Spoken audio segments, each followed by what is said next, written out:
High, আপনি সাথী? হ্যাঁ, কেন? আমি রোহন। হো, আপনি তাহলে সেই রোহন। বসুন। কিছু অর্ডার করি? না না, আমি কিছু খাবো না। তাই বললে হাই ওয়েটার। হ্যাঁ স্যার বলুন। কি খাবেন বলুন? আপনার যেটা ইচ্ছা। আচ্ছা ঠিক আছে, দুটো কোল্ড কফি নিয়ে এসো। Okay sir. আপনার কেমন মেয়ে পছন্দ জানতে পারি? কেমন মেয়ে?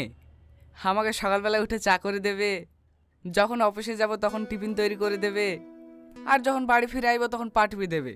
এমন কোনো ইচ্ছা আমার নেই। আমি চাই আমরা সারা জীবন বন্ধুর মতো থাকবো, তবে আমার মা বাবাকে ভালোবাসতে হবে। আপনার কি ইচ্ছা আছে আপনার হবু হাজবেন্ডের কাছে? সত্যি কথা বলতে বিয়ে করার কোনো ইচ্ছেই আমার নেই। শুধু আব্বু মোর মুখের দিকে তাকিয়ে আপনার সাথে দেখা করতে আসলাম। আরে কথা বলতে বলতে তো কবের কথা ভুলেই গেছি। হ্যাঁ নিন।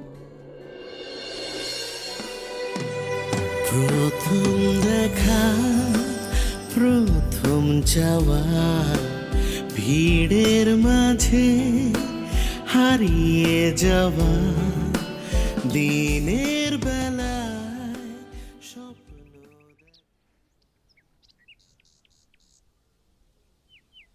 ওগো, তোমার ছেলেকে তো দেখা করতে পাঠালাম। মেয়েটার সাথে ঠিকঠাকভাবে কথা বলবে তো? আরে ওলিয়ে তুমি চিন্তা করো না, আমার ছেলে অনেক সাহসী। সে তো দেখলেই বোঝা যায়, মেয়েদের সামনে কথা বলতে গেলে ওর হাঁটু কাঁপে।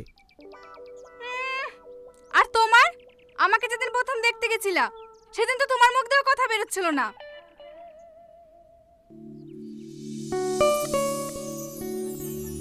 এই তো রোহন চলে এসছে। কিরে, মেয়ে পছন্দ হয়েছে তো? তোমরা তো দেখিছো, আমাকে আবার পাঠানোর কি দরকার ছিল বলো তো? বিয়ে তো করবি তুই, পছন্দ তো তোকে করতে হবে। বল, পছন্দ হয়েছে? আব্বা আপনি বুঝতে পারছেন না, পছন্দ হয়েছে বলেই তো কিছু বলছে না। ঠিক আছে, তাহলে সামনে শুক্রবারে ওদের বাড়ি যাব। অফিসটা ছুটি নিয়ে নিস। আর লজ্জা করতে হবে না, লাও চারটি খেয়ে লাও।